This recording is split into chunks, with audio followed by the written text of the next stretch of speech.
and later versions of Genos win every battle that he's lost so far within the first 2 seasons of One Punch Man. It's no secret that Genos has taken some of the most notable losses within the series. However, to his credit, the Demon Cyborg has usually been punching way above his pay grade during the events of those captivating showdowns. With that being said, as much as Genos loses, he also improves, and greatly in fact. With every loss, Genos returns stronger, faster, and more experienced than before. So if Monster Association Arc Genos and beyond were to run it back with everyone who'd ever defeated him, how many of them could he score one back on? Let's find out. And of course, as you'd expect, manga references within, but I'll leave them until a bit later in the video, so no need to retreat just yet. I'll warn you, don't worry. Kicking it off with the first opponent who Genos came up short against, we have Mosquito Mummy, Mosquito Girl, who he had a back and forth battle with at the start of the series on relatively even footing. Figuratively, of course, since he tore her legs off. However, while they were going tit for tat for the majority of their encounter, the winds changed once Mosquito Girl underwent an empowering metamorphosis which spiked her power to newfound heights. It was in this crimson form that she completely overpowered Genos to the degree where he believed self-detonation was his only choice, until Saitama swatted the problem away and thus ignited the first sparks of their newfound partnership together. So what about now? Well, in the audiobook titled Genos Training, which takes place during the beginning of season 2, we find out that Genos had accumulated data on opponents he had lost to and was able to run simulations against them to test how far he had progressed since. With his improved capabilities during the second season, Genos was able to defeat the simulated Mosquito Girl using Machine Gun Blow, which is basically a flurry of fierce punches, and did so with essentially zero issue. However, it's unclear if his simulation was able to recognize the power of her metamorphosis due to 2 factors. One being that it's contentious if he could even get reliable data on her during that section of the fight since it was so brief and so one-sided, and 2 being that if he defeated her in one series of blows during the simulation, then she wouldn't have time to transform unless she started at full power, which there's no indication of. However, given that current Genos is a lot stronger than season 2's Genos without pushing into manga material just yet for the non-readers, it's very reasonable to believe that even her metamorphosis form would be defeated by a Genos who has far surpassed his opening season 2 self, as you'll find later on in this video where I get more specific. Overall, Genos wins the run back. Deep Sea King is arguably Genos' most recognizable defeat in the first 2 seasons of the anime due to how high stakes and emotionally gripping the overall situation was compared to the others on this list, further amplified with how Moomin Rider stole the show with his inspiring act of bravery in the face of certain death. However, while this fight certainly holds the highest overall story quality than the rest, it is also the easiest one to answer in this entire list. During this fight, Genos didn't actually lose via lesser skill or power when compared to the Ocean's ruler. No, in fact, he was performing very well against the Deep Sea King, even to the degree of being able to match him blow for blow while having only one arm. All significant damage Genos took within this fight were mostly due to his own recklessness, confidence, and a sense of heroism. He lost his arm because he thought he had already won, and then he went from being the demon cyborg to the melted cyborg in order to save the life of a child who had been targeted by Deep Sea King's acidic saliva. Still, despite being brought down by his own shortcomings and the monster's foul tactics, it's still his defeat to take. Although when it comes to a rematch, there's no such closeness. Within the same audiobook mentioned earlier, Genos Training, it's shown that after Mosquito Girl, Genos' next simulation test was against a hydrated Deep Sea King. Considering this audiobook takes place around the beginning of season 2, it says a lot about Genos' upgrades that he was able to defeat the Deep Sea King in 2 moves. His trademark Machine Gun Blow, which pulverized the monster, followed up by a potent blast of Incinerate,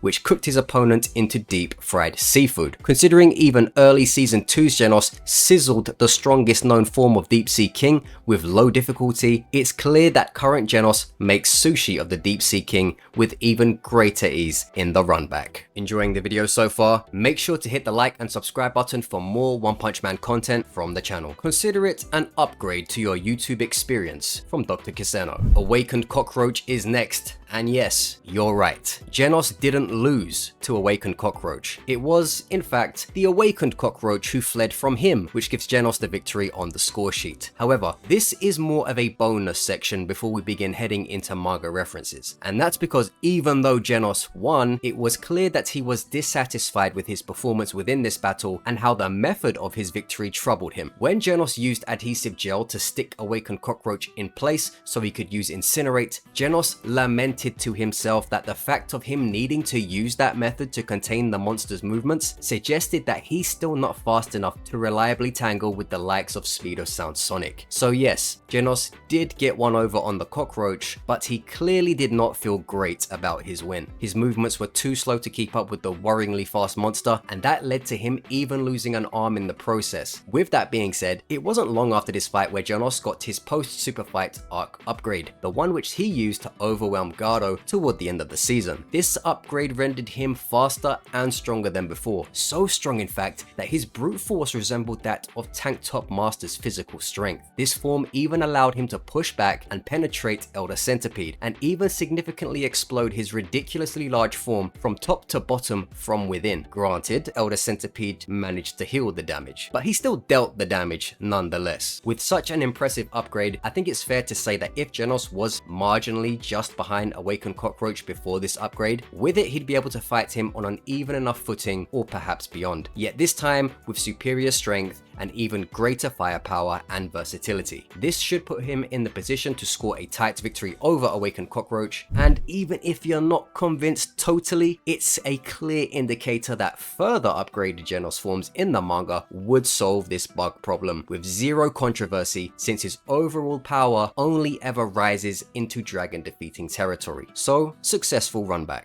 Alright, anime only fans, you've had your fun, but now it's about to get dangerous if you're trying to avoid spoilers. From here on out, manga references will be spoken of and shown, which will be needed for these next monsters and will further corroborate previous mentions for current Genos, so proceed at your own risk. Dr. Kuseno is good at what he does, but he won't be able to erase your memories once you see spoilers. Well, not without erasing all your other memories along with them, at least. The Meteor has arrived within this video, and it's happy to see Genos once again, since it knows already that he doesn't have the firepower to stop its advance. Or rather, that's what it thought it knew, since later Genos is operating on a new level. Within the Monster Association arc, that version of Genos had been upgraded with such firepower that he could perform a move known as Lightning Drill Cannon, which is capable of destroying a giant meteor in a single blow. So while Season 1's Genos had no joy in stopping it, Monster Association arc and Beyond Genos has this situation tucked in his pocket if they ever ran it back. And that's not all from Season 1, because we have a certain heavyweight who will not allow himself to be forgotten, Carnage Kabuto. And not only is this a runback, this is a runback, because Genos already had his rematch against Carnage Kabuto during the audiobook Genos Training after his success against Mosquito Girl and Deep Sea King. While he succeeded against those, his attempt against Kabuto Simulation ended in defeat once more. Even Genos during the beginning of Season 2 stood no chance against Kabuto's immense power and was swiftly dealt with. It's unclear how much better G4 upgrade Genos or post Super Fight upgrade Genos would have fared against Kabuto. However, it's reasonable to say that they too likely would have fell short against a brutal collection of strength, speed, and intuition harbored by the House of Evolution's strongest creation. With Monster Association arc Genos containing enough power to destroy large meteors and contend energy beams with the likes of Psycho Sorochi, whose energy is powerful enough to put the entire Earth at risk, it's reasonable to say that if Kabuto was struck by one of these beams, his streak of carnage would certainly be over. This form is all about offensive power, and with such power and speed to contend against Psycho Sorochi, who is far above Kabuto, the monster finds himself outclassed in most, if not all, categories. However, while Genos may be defensively lower due to the upgrade's focus, his output and physical capability should make this a non-issue. Added in, his current form is stated to be strong enough to deal with dragon threats, such as when he made light work of the Forest King, and also portrayed himself capable enough to trade hands with Flashy Flash outside of Saitama's apartment. Granting, that's obviously not a serious fight between the two, but not being immediately blitzed by Flash indicates enough about Genos' level, since it isn't in Flash's nature to screw around. Sorry Kabuto, Genos takes the run back. Elder Centipede, one of the big dogs from Season 2, and absolutely one of the trickiest. It's made clear within One Punch Man that even if you are a total legend, this tenacious monster is not going anywhere unless you hit it with something astronomical to take it out of the picture in one motion. Centipede is capable of healing himself to outrageous degrees, being completely cracked by the combined efforts of Bang and Bomb made it molt back to form, and Genos' explosive firepower rippling throughout its entire body left him smiling like the Joker. Bottom line, this guy doesn't go away easily. Post super fight, Genos gave a great effort though. He was able to push this thing back with his jets, he was able to break through one of its teeth, and he was, as stated moments ago, able to momentarily stun the overgrown insect with an internal fireworks display which would have made Guy Fawkes proud. And yet, it was not enough, with all of that effort putting Genos out of commission for the rest of the encounter until Saitama's arrival closed the show. The first thing we need to clarify is that Genos was able to both hit and maneuver around Centipede. This means any future upgrades of him will absolutely be able to both land his required attacks and evade the Centipede's offense too, even more so since he'll be faster than before by the nature of his improvement. This means that for Genos to run it back successfully, he simply needs to bring a bigger gun to the gunfight, so to speak, and that's where those beautiful dragon arms come into play. Like mentioned earlier, Genos' firepower far improves upon his previous models due to the focus on offense, and with the ability to shoot beams that can contend with and deflect the likes of Psychos Orochi's planet-endangering attacks, this should scale his attacks to a degree which overwhelms any defense or healing ability Centipede possesses. And since we know that Genos is already capable of maneuvering around the monster as well as landing attacks, we know for a fact he can stay alive in its presence long enough to land one of those outrageously strong beams. The real question is, would it take just one or a few? But either way, since we know Genos can come through with both of those answers, I think it's safe to say that Centipede won't be smiling his way through this one. Alright, here we are with what I feel to be the trickiest one to call in this whole list, Gouketsu. Why do I think it's the trickiest? Well, it's got to do with his crazy martial arts level. We already know that martial arts are absurdly cracked within One Punch Man, and Gouketsu is among the very best at it. Remember, he was heralded as a super fight tournament winner, which by default makes him outstanding within a verse which has an extremely high martial arts ceiling. It's not to say that I think he's equal to Bang, Bomb, or Gado, but it is to say that it's not unreasonable to think of him as somewhere near that caliber, or at the very least someone with the skill in the leagues of Suryu and such. Because of this, in hand-to-hand combat when combined with this dragon level power, Genos likely stands little chance against someone so trained. And it's not to say that Genos isn't a great hand-to-hand fighter, because he is, and a very underrated one at that. But there's levels to this when you include the elite characters who've buttered their bread with martial arts for decades. We already know that Genos was pounded with one shot by Gouketsu within season 2, which led to his post-super fight tournament upgrade, but given Gouketsu's perceived threat evaluation from Genos, who thought even Saitama would need assistance against him, wrongfully so, of course, added in with Gyuro's sturdy confidence in Gouketsu's capability, it's obvious that when it comes to the cadres of the Monster Association, he's viewed admirably by those at the top. And if that's not enough for you, remember that Orochi specifically asked for Gouketsu's whereabouts by name. If Orochi thinks you're some kind of goon in comparison to him, he's not going to be all that bothered about you. But Gouketsu is a monster among many who he has enough interest and fondness for to not only remember by name, but inquire about. If Genos were to engage Gouketsu in combat, Monster Association Arc Genos would likely be systematically parried, countered, and beaten down into a ruthless scrapping. But Genos has his big boy energy beams for situations like this. With his firepower capable of deflecting and battling beams from a god-enhanced Psychos Orochi, it serves us healthy suggestion that these would be pivotal in overpowering Gouketsu's frightening skill level. Not only is it Genos' best way to defeat Gouketsu, but it's probably his only way. Naturally, while I haven't touched on it a lot since it hasn't been needed yet, Genos doesn't have all the time in the world to hit Gouketsu with his best energy attacks. Around 10 seconds is stated to be his timer for outputting his best business with his Monster Association Arc upgrade. But in a battle with the speeds these guys operate at, that's still a good amount of time to work with. While it's currently unclear how effective his current model's firepower is compared to the 10-second Monster Association upgrade mode is, Genos from the mentioned arc should be powerful enough to win if following the correct strategy, which is well within his intelligence to do so. And as for the current model, it'll only be clearer in the future. But since the model before could, we'll say Genos clears Gouketsu if they ever were to run it back because of how powerful his 10-second mode is. And finally, we come to the man who defeated Genos during their spar in season 1. Yes, it's Saitama himself. Despite Genos giving it all he had and asking asking for the same from Saitama, he was never close to Saitama's level. And luckily for him, Saitama decided he didn't need to feel the level he could truly bring in return. Kudos to Genos for always keeping Saitama Sensei's level in his aspirations, but for now, and for what I assume to be a very long time ahead, Genos will not be close to Saitama's level in battle, no matter how many upgrades he gets. This one was always going to be a no-brainer, so all forms of Genos so far within the anime and manga are currently not going to get him any victories over Saitama. But hey, at least we know he can still defeat him in an eating contest, so it's not all bad. Overall, Genos proves he is the ultimate disciple who uses his upgrades to the best of his ability, and it's a credit to the demon cyborg that he only ever usually loses to monsters who his parts cannot hope to contend with in the first place. When fighting similarly powered opponents, he's proven his skill, strategy, and determination to overcome them, so show the boy some respect since he's always putting his life on the line regardless of whether his specifications can stand up to the evil in front of him or not. Congratulations, Genos, you got your runbacks, and you got them well. Except for Sensei, obviously. Like, comment, and subscribe for more One Punch Man content. Consider joining the Patreon in the description to help fund future videos, and I'll see you soon.